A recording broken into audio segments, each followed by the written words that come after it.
What is good, Ninja? OJ over here from PlayerEssence, and welcome to my village of Nintendo Switch and gaming news. Today, we have some awesome information for you, so let's go ahead and get right into it. So, in the ARMS Global Test Punch this weekend, Twintelle will be made playable. She didn't make the cut last time, but she's definitely punching her way through this time. Players will be able to go online in the ARMS Global Test Punch this weekend, so that is June 2nd, June 3rd, and June 4th. There are various different dates and times, so I'll make sure to have a link in the description below, but I will be live streaming on my channel pretty much all Twintelle today at 5 p.m. PT Pacific time. That is 8 p.m. Eastern time, so if you want to come through, watch me punch it up with Twintelle's hair. I think it'll be really cool and interesting. Obviously, a lot of people took interest into Twintelle just because of her figure and her shape, obviously. We're talking about her booty, but also her hair. Her hair is freaking awesome. She has normal arms, and she also can punch with her hair, so that's just something different. So a lot of people have already kind of taken a liking to her, so Nintendo decided to put her into the ARMS Global Test Punch this weekend. So I'm looking forward to playing as her. I wasn't necessarily 100% like, oh my gosh, Twintelle this, Twintelle that. Definitely I like Min Min. I like Min Min more than anyone because I think Min Min's awesome. Ninjara is cool, but his design isn't as cool as I thought it would look. I mean, it's an okay design, but he just doesn't look as cool as like most ninjas do. But still, Ninjara is still a cool looking character, but Min Min looks better to me. But Twintelle definitely has the great design. She probably has like the best design out of all the characters in ARMS. She probably has the best design just because of her hair, just because of her outfit. Everything just looks great with Twintelle. So I think that's why she's pretty much been really popular at this point. It's going to be fun to play as Twintelle because everyone online is going to be playing as Twintelle. I'm not sure if they're adding any other new characters to it, so it's going to be pretty much the rest of the cast. So Ninja, Ribbon Girl, all that, and then it's going to be added Twintelle. So you're just going to see a bunch of Twintelles in there. I mean, I remember at one point it was all like Min Mins. Like it was all Min Mins, and it was all like Mechanicas at some point too. So there was always like a lot of one group of people whenever I got into certain stuff. Obviously there was variety too, but it's just going to be interesting to see how many Twintelles there are online, especially on that first play session at 5 p.m. PT. So come through, check it out with me over here. We'll also be doing our giveaway for Legend of Zelda Breath of the Wild Guardian Amiibo for all the Patreon members. So I'll be drawing that live, so it should be a lot of fun. Alright, and moving into the next article here. So Lost Sphere has a bunch of new details from the story to the combat, gameplay, new screenshots, just a ton of stuff. But for the sake of time, we're just going to be going over the new 2.0 battle system that they have. So let's go ahead and get right into it here. So in the battle system, just like I Am Setsuna, the battle system for Lost Sphere is based on Chrono Trigger's Active Time Battle 2.0 system. You will enter battle seamlessly from the area map. You will encounter monsters on the area map, and the battle will begin when you approach them.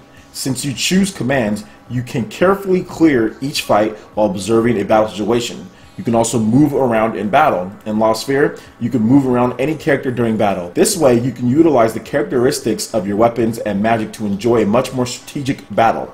Move to a position where several monsters are in your line of shot and attack with the crossbow. You will succeed by dealing damage to all the enemies in the shooting line. By moving into different positions when using ranged attack skills, you can be sure to deal damage to every enemy. Plus they have the new character profiles as well for Kanata. For Kanata, he's the main character, and they have Lumina and all the different characters that you can check out there. I will go over Kanata just because he's the main character. He's age 16 years old and he uses a sword. It's a pretty cool sword there, and I like the character design too. It looks good. A boy who grew up in the lunar bell town of Iru. You get the impression that he has matured based on his calm personality, but he has a burning spirit within him and his honest, childlike nature still remains. While he is self-taught, his ability with the sword can compete with even against Imperial soldiers, and his role becomes to exterminate the monsters that sometimes appear in town. When the phenomenon occurs in Iru, Kanata awakens his power to change the world through memories, and the Empire asks for his cooperation in investigating the lost phenomenon occurring all throughout the world. If his power is of use to the world, he will decide to cooperate with the Empire and go on a journey across the world under the condition that they help him find his mother, who disappeared when he was little. So I think, like I said before, this has a better premise to me than I Am Setsuna. I know I Am Setsuna was pretty intriguing as well because the girl is pretty much having to be sacrificed. And with this one, there's lost memories that go around and you kind of have to restore that point, and you're in cooperation with the government pretty much. So I do feel that this is going to be a great game. They've improved some stuff. I like the fact that you can move around the battlefield in order to strategically position your fighters to get better damage points or to be able to set up attacks more, better attack range. I think that's really going to be great, especially in the high level battles when you really need to strategize and make sure that your people are in certain areas. And yeah, it's definitely an evolution of what Chrono Trigger is doing as far as the active time battle system. And there can never be enough RPGs that try to emulate that nice active battle system as far as what Chrono Trigger did, just because a lot of companies don't do that anymore. So it's nice to see something that's classic and old school. As far as the art style and everything, people have talked about that just looking kind of meh for a $50 game, and I definitely have to agree there. I wish they would have spent a little bit more time sprucing this one up in terms of graphics, in terms of graphical style, if you're going to charge $50.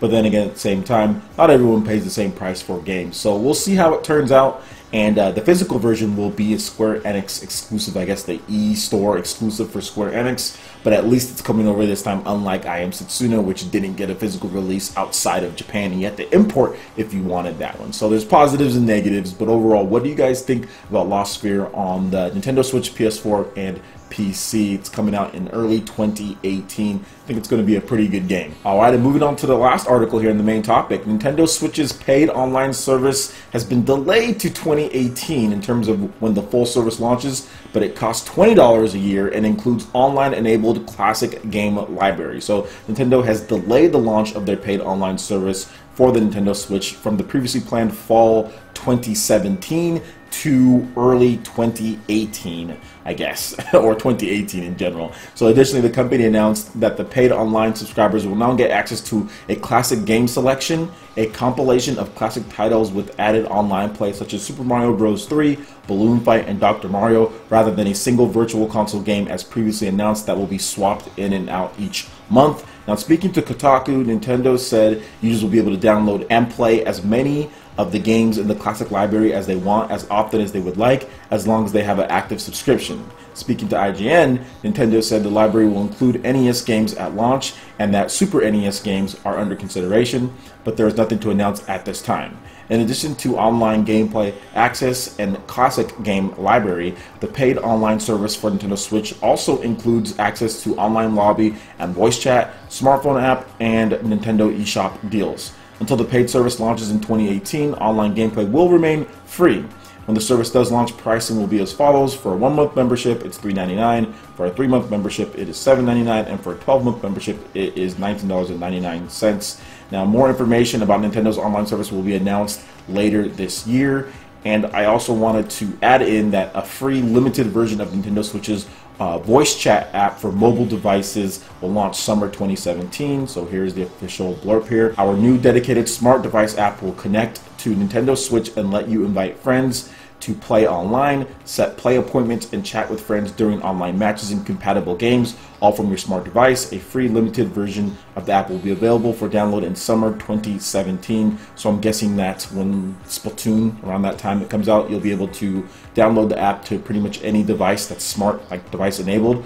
Some people were talking about, oh, well, with my phone, if I need to use it for something else, well, you can use it on a tablet too. So that's another thing that some people aren't understanding. You can use it on a tablet. You can use it on any smart device enabled thing that you have. So yeah, you can just go on the Google Play Store or App Store or whatever the case is and download it to use it. And it's coming out this summer as far as a limited version of it, as far as what they're going to do. I think the biggest thing for me, obviously the price is really good. It's $20 and you're going to get all of that. But the biggest thing for me is like the online lobbies. The online lobbies are going to be huge for me because I do a lot of the streaming for online game nights and things like that. And being able to easily get you guys into one place, like the online lobby, and to where we can have someone that's a set order as far as who's next, all of that for like Smash Brothers. That's going to be so good when Smash Brothers launches on the Nintendo Switch. We can get into that lobby and it's just going to be supported. So that's the biggest thing for me, is like the online lobbies. And the voice chat is not necessarily a huge thing for me, just because I use Discord for my live streams, and that's really the only time that I play online is when I'm playing streaming for you guys. I don't play it a lot outside of that. I don't take a lot of time playing with friends or anything like that. Whenever I talk to my friends, which I don't have that many, we talk about normal stuff. We talk about life and other things, or we talk about just other stuff. So I think that's going to be really good for when Nintendo releases the games like Smash, like I said, and also other titles that didn't have online lobbies on the Nintendo Wii U. You're going to be able to get that on the Nintendo Switch. But if I did use voice chat for anything when it comes to stuff, I'll probably use my NVIDIA Shield tablet, and I'll just connect via Bluetooth when I test it out and all that. So yeah, overall 20 bucks, 20 bucks a year. You get the classic virtual console lineup, and the free extended period has lasted longer. So we'll get the rest of this year for the free period online. So overall, definitely some improvements they can do, but not too upset, not too like, oh my gosh, this is crazy good or anything like that. It's just another online service. It's just more games and more stuff and things that people are trying to get us to buy, you know, like it's just more stuff. But for me, particularly the online lobbies, and hopefully when Smash launches, that's going to be good for me. So that's probably my takeaway, is the online lobbies and the Netflix style virtual console type deal. That's okay. But yeah, my biggest thing is the online lobbies. So I'm excited for that. Oh, and the play appointments for tournaments and stuff like that. That's also going to be big, so I can remind you guys like when we're having stuff. So that's also pretty cool as well. All right, Ninja, that wraps it up for this video here. Make sure you check out the links in the description below. You'll have links over to our Facebook, Twitter page. Go ahead and give us a like and a follow on all of our social media, as it really helps us spread the content of PlayerEssence across the internet. In addition to that, check out our Patreon page. We will be having Mario Kart 8 Deluxe Prize Tournament again at the end of this month. Cheezer won that first one, and he got his $10 eShop card. We'll also be having another giveaway as well. Plus, we have the raffle for the Legend of Zelda Breath of the Wild Guardian Amiibo tonight. So you guys are definitely going to want to check that out. But yes, there will be more prizes and more stuff. So check out our Patreon page. Support PE Live and PE Arena right here on PlayerEssence. Also, make sure you hit that like button if you did like this video. Lets me know you guys want more content like this going forward in the future. And subscribe to PlayerEssence for the latest news, reviews, discussions, and more. Thank you so much for watching, and we'll catch you, Ninja, for the next video. Peace.